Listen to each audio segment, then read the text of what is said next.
Hola, bienvenidos a todos aquí a su comunidad cristiana La Roca de Betel con su devocional diario.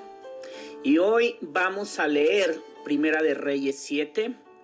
Los invito a todos para que dispongamos nuestro corazón, nuestra atención para lo que el Señor tiene para cada uno de nosotros. Te damos gracias, Padre, por este momento, por esta oportunidad, porque sabemos, Señor, que eres tú, Señor, hablándonos a cada uno de nosotros por medio de tu palabra. Te pedimos, Señor, que actúes en nosotros, porque nosotros te dimos, Señor, al momento de aceptar a Jesús, Señor. Aceptamos tu señorío, Padre, y como tal, Padre, nos disponemos a que tú seas el Señor de nosotros, el que sea que nos gobierne. Te pedimos que nos des entendimiento y discernimiento, Señor, para lo que tú tienes para cada uno de nosotros. Amén. Bueno, y empezamos a leer Primera de Reyes 7. Y recuerden que estamos viendo acerca de los reyes, y en esta ocasión aquí tenemos a lo que es Salomón. Salomón construye su palacio. Salomón también edificó su propio palacio y le llevó 13 años terminar la construcción. Uno de los edificios de Salomón se llamaba Palacio del Bosque del Líbano. Medía 46 metros de largo, 23 metros de ancho y 14 metros de alto. Había 4 filas de columnas de cedro, sobre las cuales se apoyaban grandes vigas también de cedro. El techo del salón era de cedro. Encima de las vigas que estaban sobre las columnas había 45 cuartos laterales, dispuestos en 3 niveles de 15 cuartos cada uno. En cada extremo del largo del salón había 3 filas de ventanas, unas frente a otras. Todas las puertas y sus postes tenían marcos rectangulares y estaban dispuestas en grupos de 3, unas frente a otras. Salomón también construyó el Salón de las Columnas, el cual tenía 23 metros de largo y 14 metros de ancho. En el frente había un pórtico con una especie de cubierta sostenida por columnas. Además, Salomón construyó la Sala del Trono, conocida como el Salón de Justicia, donde se sentaba a oír los asuntos legales. El salón estaba recubierto con paneles de cedro desde el piso hasta el techo. Las habitaciones privadas de Salomón rodeaban un patio que estaba detrás de este salón y estaban construidas de la misma forma. También construyó habitaciones privadas del mismo estilo para la hija del faraón, con quien se había casado. Desde los cimientos hasta los aleros, todos los edificios estaban hechos con enormes bloques de piedra de primera calidad, cortados con sierra y terminados a la medida exactas en cada uno de sus lados. Algunos de estos enormes bloques se usaron para los cimientos. Tenían una longitud de 4 metros y medio y otros de 3 metros y medio. Los bloques de piedra de primera calidad que se usaron para las paredes también fueron cortados a medida, y allí también se utilizaron vigas de cedro. Las paredes del gran atrio se construyeron de tal forma que había una hilera de vigas de cedro por cada 3 hileras de piedra acabada. Igual que las paredes del atrio interior del templo del Señor, con su antesala, mobiliario del templo. El rey Salomón pidió que un hombre llamado Huram viniera desde Tiro. Este hombre era israelita, solo por parte de su madre, una viuda de la tribu de Neftalí, y su padre había sido un artesano del bronce en Tiro. Huram tenía mucha habilidad y talento para hacer todo tipo de trabajos en bronce, y aceptó ir y hacer toda la obra de metal para el rey Salomón. Huram fundió 2 columnas de bronce, cada una tenía 8 metros con 30 centímetros de alto y 5 metros y medio de circunferencia. Para la parte superior de las columnas fundió capiteles de bronce. Cada uno tenía 2 metros 30 centímetros de alto. Cada capitel estaba decorado con 7 conjuntos de enrejado y cadenas entrelazadas. También rodeó el enrejado con 2 filas de granadas para decorar los capiteles en la parte superior de las columnas. Los capiteles de las columnas que estaban dentro de la antesala tenían forma de lirios y medía 1,80 m de alto. Los capiteles sobre las columnas estaban rodeadas con 200 granadas ubicadas en 2 filas al lado de la superficie redondeada junto al enrejado. Huram puso las columnas a la entrada del templo, una hacia el sur y la otra hacia el norte. La del sur la llamó Jaquín y a la del norte Boaz. Los capiteles de las columnas tenían forma de lirios. Así quedó terminado el trabajo de las columnas. Luego, Huram fundió un enorme tazón redondo que medía 4 metros con 60 centímetros de borde a borde, llamado el mar. Tenía 2 metros con 30 centímetros de profundidad y 13 metros con 80 centímetros de circunferencia. Por debajo del borde estaba rodeado por 2 hileras de calabazas decorativas. Había unas 20 calabazas por cada metro de la circunferencia que se habían fundido como parte del tazón. El mar estaba colocado sobre una base formada por 12 bueyes de bronce que miraba hacia afuera. 3 miraban hacia el norte, 3 hacia el occidente, 3 hacia el sur y 3 hacia el oriente. El mar estaba asentado sobre ellos. El grosor del mar era de unos 8 centímetros de borde, era acampanado como una copa y se parecía a una flor de nufar. Tenía capacidad para unos 42,000 litros de agua. Huram también hizo 10 carretas de bronce para llevar agua. Cada una medía 1,80 m de largo, lo mismo de ancho, y tenían una altura de 1,40 m. Las carretas estaban construidas con paneles laterales asegurados, con travesaños. Tanto los paneles como los travesaños estaban decorados con tallas de leones, bueyes y querubines. Por encima y por debajo de los bueyes y leones había como adorno una guirnalda. Cada carreta tenía 4 ruedas de bronce con sus ejes, también de bronce. En las esquinas contaban con unos soportes para tazones de bronce. Estos soportes estaban decorados a cada lado con tallas de guirnaldas. En la parte superior de cada carreta había un marco redondo para el tazón. Ese marco sobresalía 46 centímetros por encima de la carreta, como un pedestal redondo.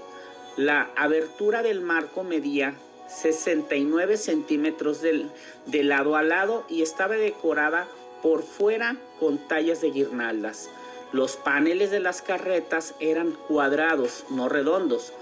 Debajo de los paneles había 4 ruedas conectadas a ejes que se habían fundido en una sola pieza con la carreta.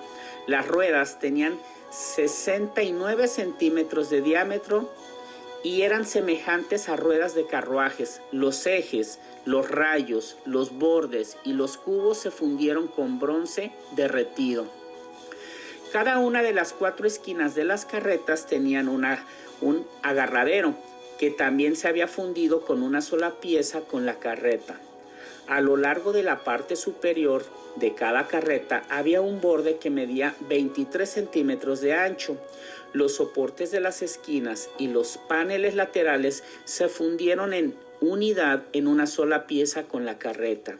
Los paneles y los soportes de las esquinas estaban decorados con tallas de querubines, leones y palmeras, colocados según el espacio disponible, y había guirnaldas por todos lados. Las 10 carretas para llevar agua eran del mismo tamaño y fueron hechas iguales, pues cada una fue fundida en el mismo molde. Huram también hizo 10 tazones de bronce más pequeños, uno para cada carreta. Cada tazón medía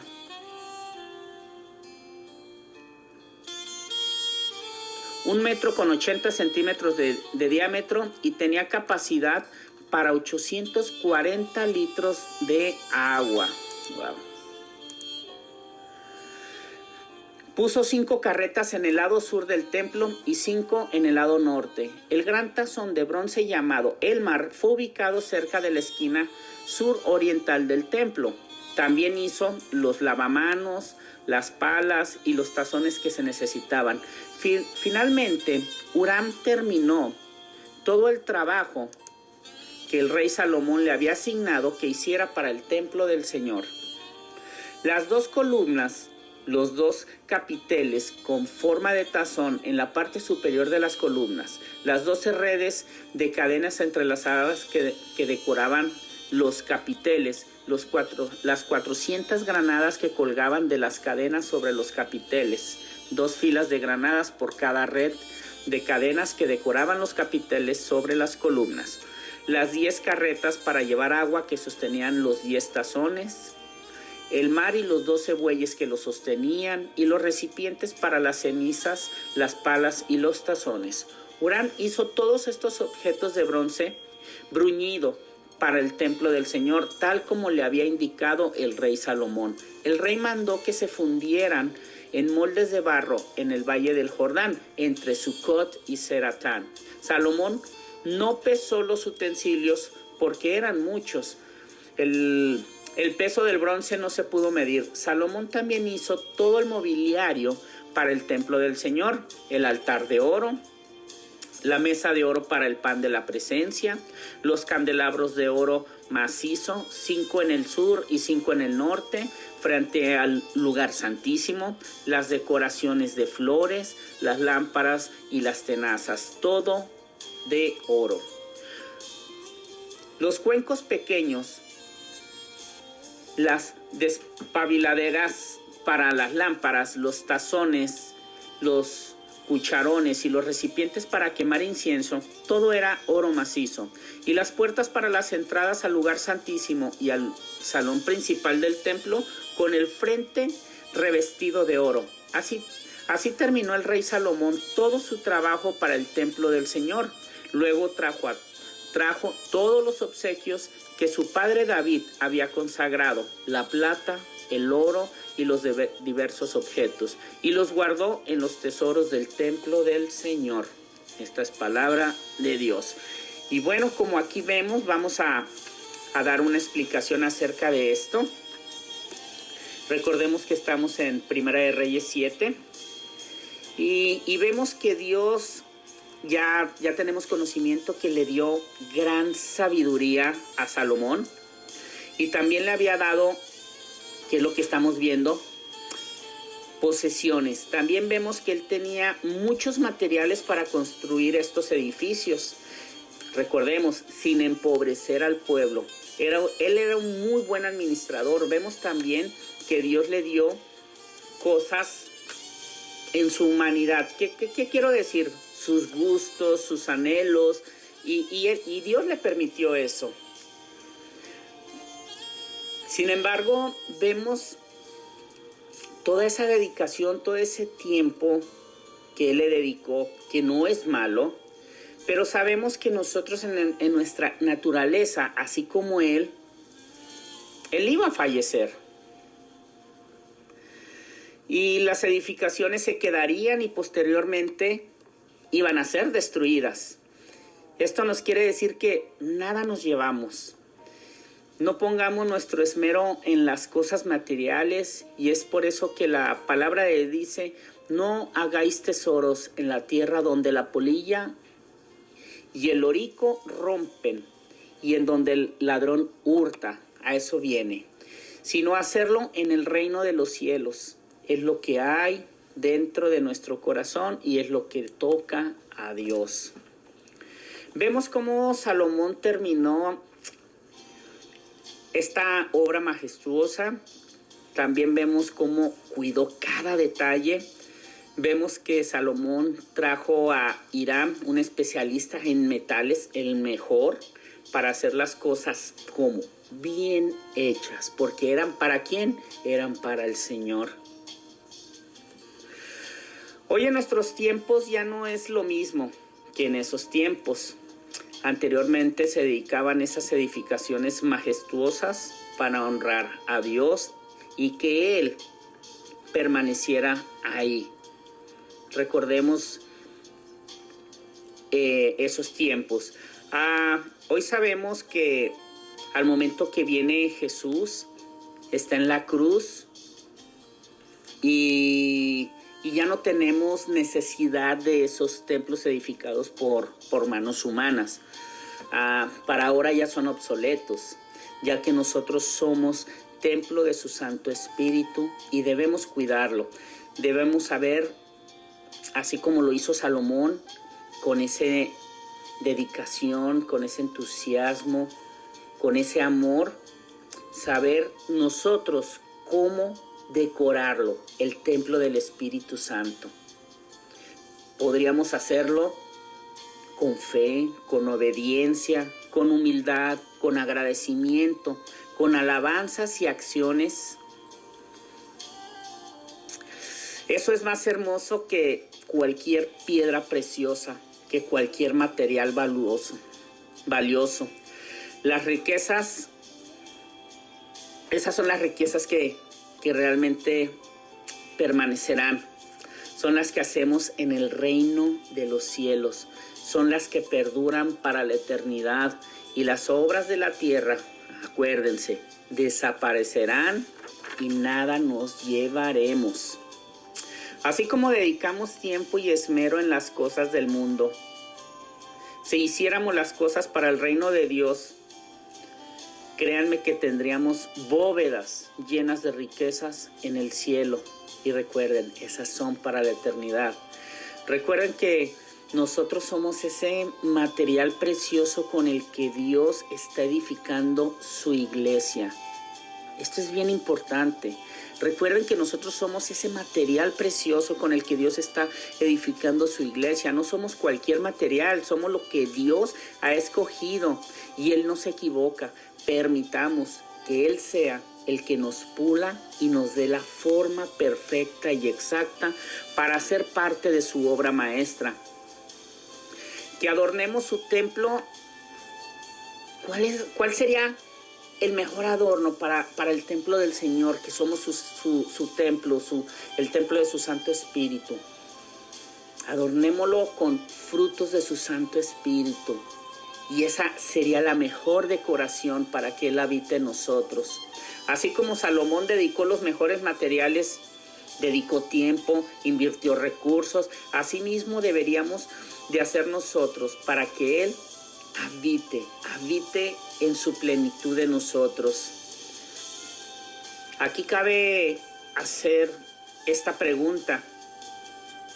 Dime en dónde inviertes tu tiempo, tu dinero, tu esmero, tu dedicación. Ahí donde inviertes eso, donde está tu tesoro, ahí precisamente está tu corazón.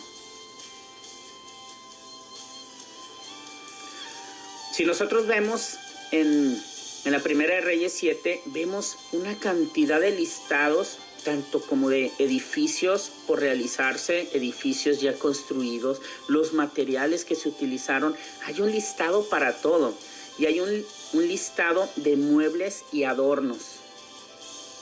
Mi pregunta para ti y también para mí: ¿cuáles son tus listados primarios para el templo del Espíritu Santo? ¿Cuáles son? Te invito a que hagas un listado y ponga las prioridades en donde dedicas tiempo y esmero, y que hagas otro listado del tiempo que tú le dedicas y el esmero a la obra del Señor. Recuerda, las obras terrenales aquí se quedarán. Hay que edificar en el reino de Dios. Muchas gracias por escuchar este audio. Es algo largo el versículo de Primera de Reyes 7. Espero que les haya llegado al corazón, porque esto es inspirado porque es la palabra del Señor. Y nos vemos en la siguiente. Dios los bendiga y bendiciones.